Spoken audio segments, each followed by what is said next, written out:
Hey, well, good morning, everybody. Hello, Brad here. I hope you're having a blessed morning / afternoon / evening, wherever, whenever it is you're watching our Bible study here. We are going to continue on in the book of Daniel. We just got over some serious fireworks, no pun intended, or rather pun intended, with Shadrach, Meshach, and Abednego.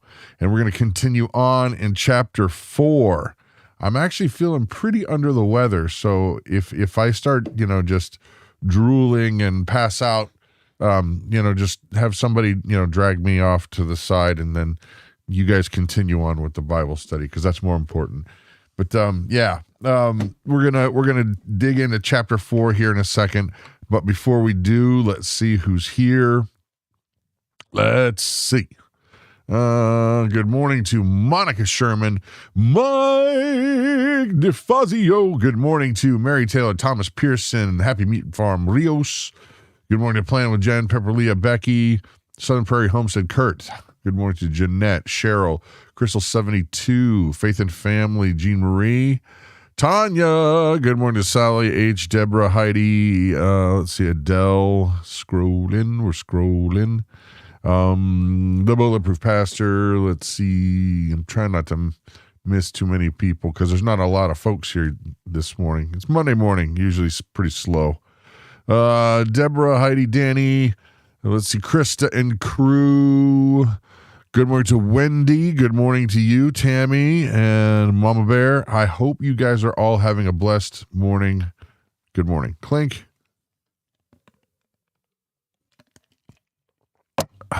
By the way, Mama Bear sent me a nice birthday card, except she was so selfish. I couldn't even believe it. She was eating a delicious cake on it and just taunting me with this cake, saying happy birthday. I'm kidding. It was very nice. All right, we're going to read chapter 4, about half of it, because it is a long chapter. And when you deal with Daniel, today is one of those days. It's not going to be all the fireworks and cool stuff, although we're getting ready to dive back into another dream. And it's going to be so puzzling with Nebuchadnezzar, because I don't want to spoil it. Let's read and then we'll unpack it. Chapter 4, verse 1. King Nebuchadnezzar, to all peoples, nations, and languages. Oh, I should set this up a little bit better. This is Nebuchadnezzar praising God, the God of heaven, God of Israel, right? For how he had delivered Shadrach, Meshach, and Abednego. And this is the outpouring of that before he has another dream, a second dream. So King Nebuchadnezzar, to all the peoples, nations, and languages that dwell in all the earth, peace be multiplied to you. It has seemed good to me to show the signs and wonders that the Most High God has done for me. How great are his signs, how mighty his wonders. His kingdom is an everlasting kingdom, and his dominion endures from generation to generation. Verse 4. I, Nebuchadnezzar, was at ease in my house and prospering in my palace. I saw a dream that made me afraid as I lay in bed. The fancies and the visions of my head alarmed me.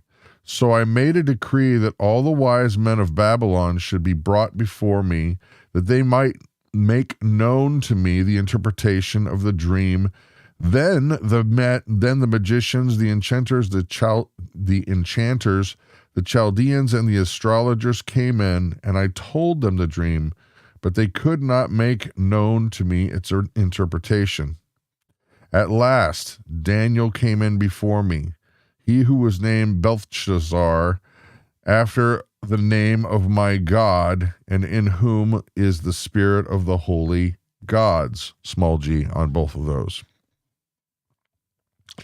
And I told him the dream, saying, O Belshazzar, chief of the magicians, because I know that the spirit of the holy God is in you, and there is no mystery that is too difficult for you.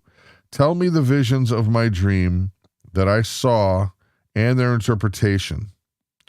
The visions of my head as I lay in bed were these. I saw, and behold, a tree in the midst of the earth, and its height was great. The tree grew and became strong, and its top reached to heaven, and it was visible to the end of the whole earth. Its leaves were beautiful, and its fruit abundant, and in it was food for all. The beasts of the field found shade under it, and the birds of the heavens lived in its branches, and all the flesh was fed from it. I saw in the visions of my head as I lay in bed, and behold, a watcher, a holy one, came down from heaven. He proclaimed aloud and said thus, Chop down the tree and lop off its branches, strip off its leaves and scatter its fruit. Let the beasts flee from under it and the birds from its branches. But leave the stump of its roots in the earth, bound with a band of iron and bronze amid the tender grass of the field. Let him be wet with the dew of heaven. Let his portion be the beasts in the grass of the earth. Let his mind be changed from a man's. Let a beast mind be given to him, and let the 7 periods of time pass over him. The sentence is by decree of the watchers, the decision of the word of the holy ones to the Most High that is living to the end that the living may know the Most High. He rules the kingdom of men, and it gives it to him who he wills, and sets it over the lowliest of men. This dream I, Nebuchadnezzar, saw, and you, O Belshazzar, tell me the interpretation, because all the wise men of my kingdom are not able to make known to me the interpretation. But you are able, for the spirit of the holy gods is in you. And that's where we're going to stop today. Okay, let me grab a swig of water. All right, now, I don't want to unpack too much of the actual dream today because the interpretation comes tomorrow. It's the natural progression of things here in chapter 4. But let's go ahead and unpack what we can without spoiling tomorrow.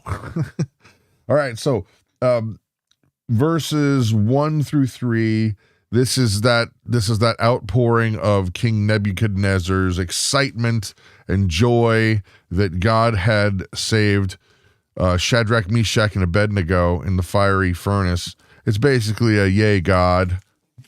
Way to go. Appreciate it, God. Yay, God. And he has witnessed firsthand the miraculous works of God more than once. So this is what's interesting here. Okay, as you look at what we're going to read with the life of Nebuchadnezzar, this guy must be a stubborn, he's definitely rash. We've seen that he makes decisions that really shouldn't be made, and he just kind of does them flippantly and quickly and doesn't really think things through as much as he probably should. But he's witnessed firsthand now some way heavy, miraculous things that his small g gods could not do. And you would think that at this point he would start to realize, wait a minute, my small g gods aren't cutting it. What about this big G God? By the way, if you hear thumping and rolling around, it's because Nana's over there. I heard her just sneezing and hacking and wheezing, and I didn't want you to think, boy, Brad's having a really, really hard time. It's Nana. She's down there. Um, but anyway, you would think that he would start to try to embrace this God who actually does give results. But this is part of his stubborn nature, isn't it? He gives real, actual results. God, the God of heaven, does. And not only has he been made known these things, he's been a part of them. So even more. So now we come to dream number 2, right? Here's an interesting thing about this. So he has this dream, and again, this goes to his stubborn nature in that why didn't he just call Daniel? Do you guys, I'm curious, what do you think? Why did he call the magicians and the enchanters and the Chaldeans and the astrologers again? He called them again first. After he knew Daniel was the boss, he even calls him. He calls him the chief of the magicians, which that probably irritated Daniel, but that's a whole nother story. So why do you guys think that he went ahead and did that? What would be the purpose? Why not go straight to Daniel? I will take a sip while you type. I'm curious to see what you think.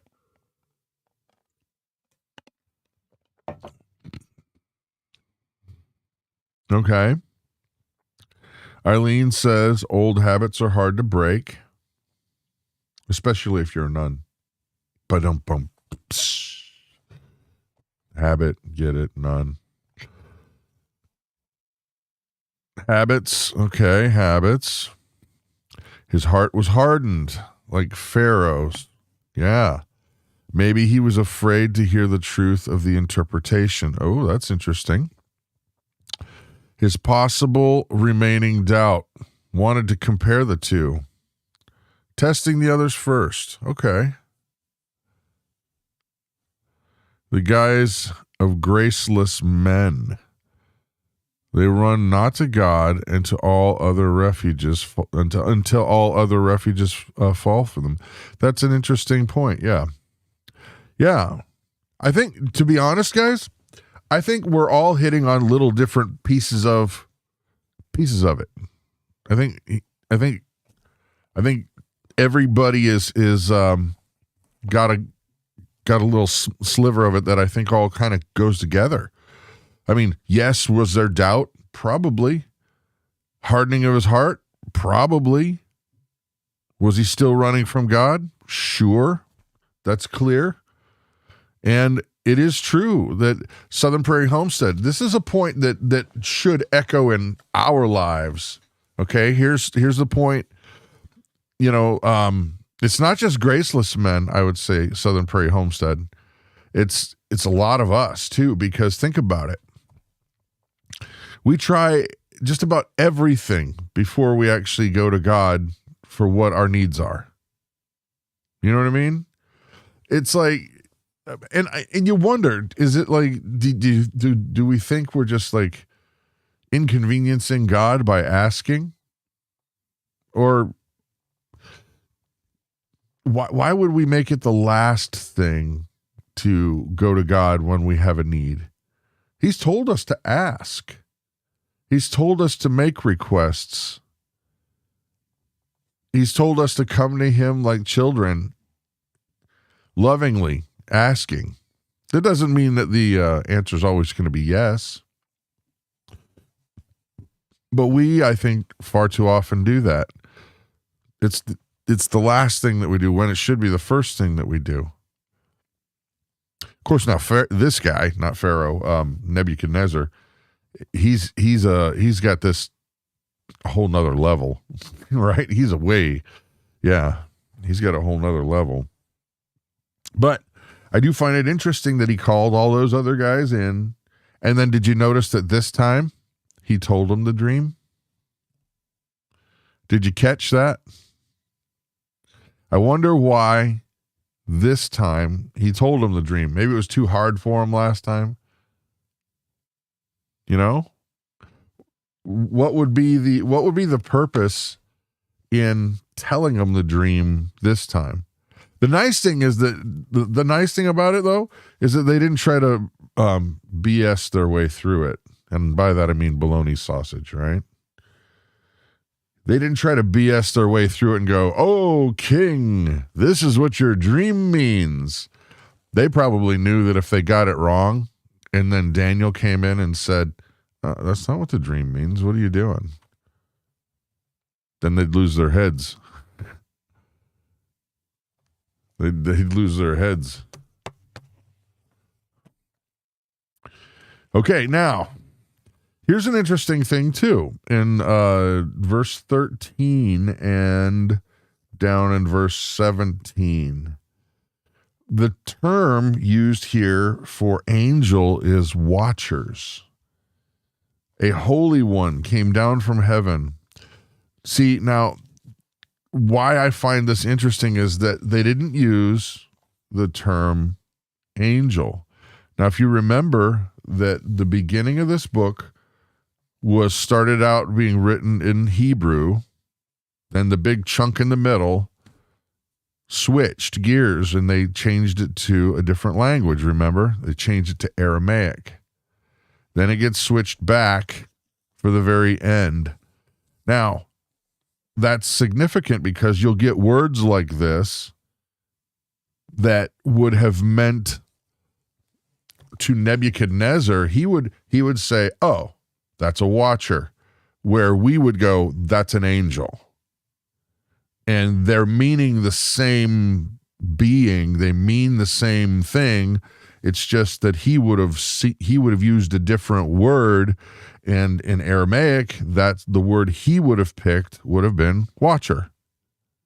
So it doesn't mean that there's some kind of like alien coming down from a ship or something, because people will take these kind of words and they'll make it into some weird kind of non-theology strangeness. Okay.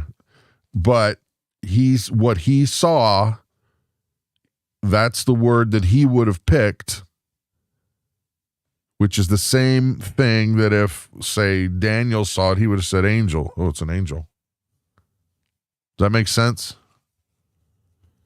Because I don't want people getting lost thinking, what is this watcher thing? A holy one that came down from the heavens. Oh my gosh, it sounds like Gnosticism, if you remember what that is. It's that secret knowledge. Oh, I know something like you don't know. Oh, let's talk about the book of Enoch. Let's get all spooky and speak in dulcet, quiet tones. The watchers are coming. It does sound scary just because it's foreign to us. But, I mean, it sounds like something out of an M. Night Shyamalan film. The watchers. They're sitting in the corn, right? They're always waiting. They sit there and crochet things and watch. We don't know why they're there. Completely left turn. But do you get the watcher thing?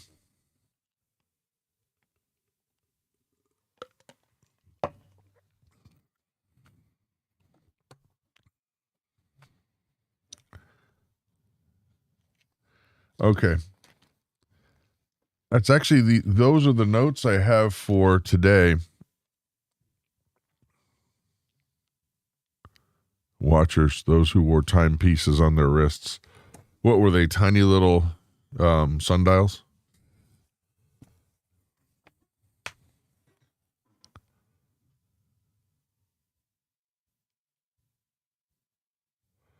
Okay.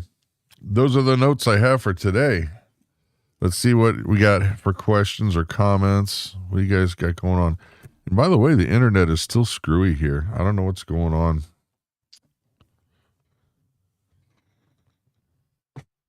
I'd like to get that figured out. Tiny little sundials. What time is it?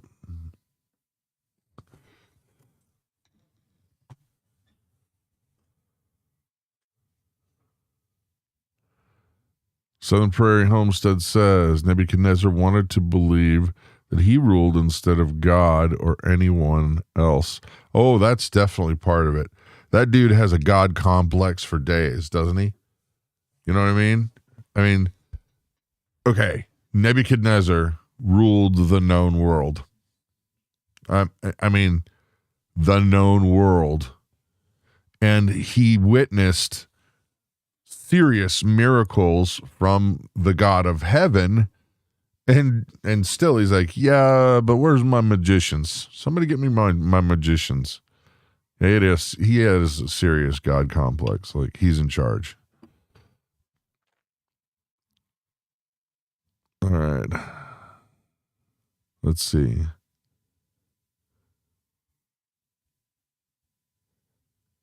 Okay. All righty, guys. So tomorrow we get the interpretation. We get the interpretation tomorrow of this dream, and it's going to be one that it's very, very, if you've never read this before, you're going to go, what? Wow. So Nebuchadnezzar, ruler of the known world, who has a serious, serious problem with authority that's not his own, is going to do what? Yeah, you'll see. So let me see. Thank you, Eileen. Thank you, Crystal. Amateur hour ends tomorrow. True. All right, guys, let's say a prayer and get on with our Monday. Father God, thank you so very much for how you love us. Thank you that you've given us these accounts of your faithfulness so that we can go back into the Word and see how you've brought your people up and out and through all of the many different troubles of life, and that we can put our faith and trust in you.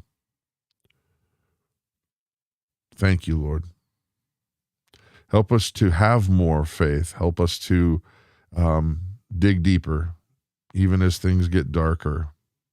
You are still the light, and help us to look to you and put our faith and trust in you. We love you, Jesus. Amen. All righty, guys. Have an awesome day. Bye.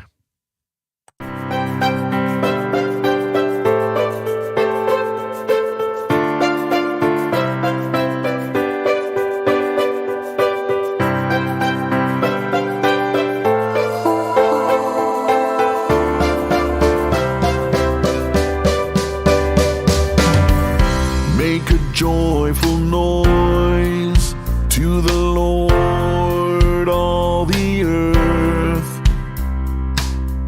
Serve the Lord with gladness. Come into his presence with singing. Know that the Lord, he is God.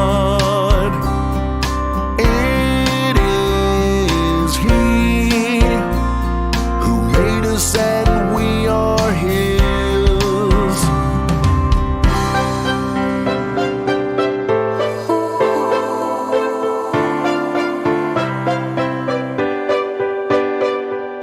We are his people and the sheep of his pasture. Enter his gates with thanksgiving and his courts with praise. Give thanks to him, bless his name. For the Lord is good, his steadfast love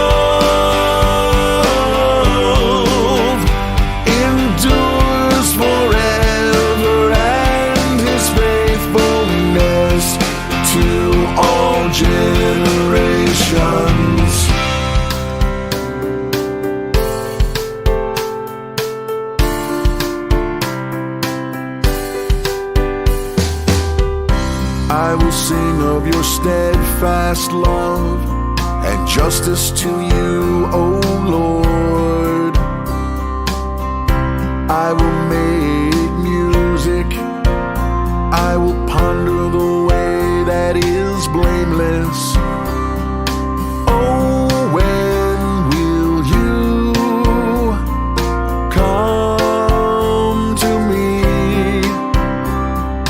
I will walk with integrity of heart within my house. We are his people and the sheep of his pasture. Enter his gates with thanksgiving and his courts with praise. Give thanks to him, bless his name. I will not set before my eyes anything that is worthless. I will not set before my eyes anything that is worthless.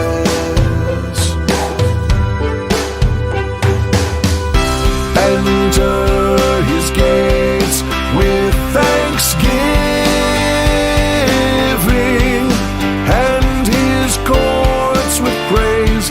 Give thanks to him, bless his name. For the Lord is good, his steadfast love endures forever, and his faithfulness to all generations. Enter his gates with thanksgiving and his courts with praise.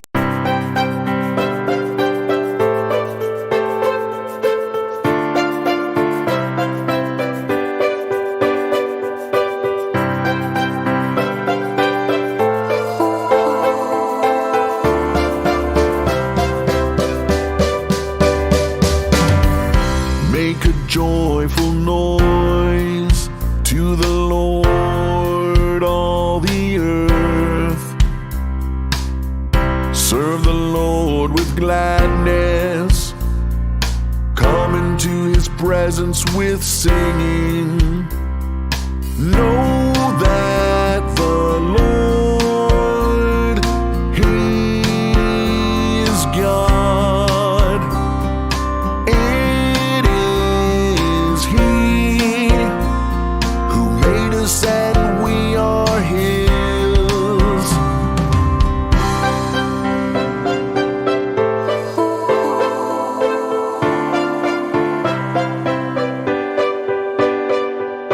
We are his people and the sheep of his pasture. Enter his gates with thanksgiving and his courts with praise. Give thanks to him, bless his name. For the Lord is good, his steadfast love endures forever, and his faithfulness to all generations.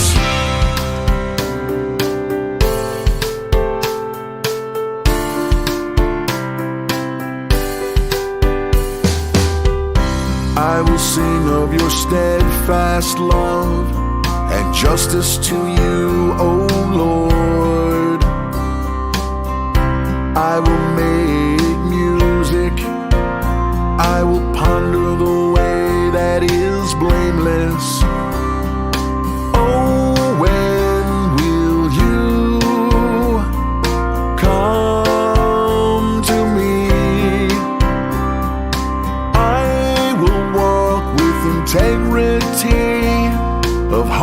within my house.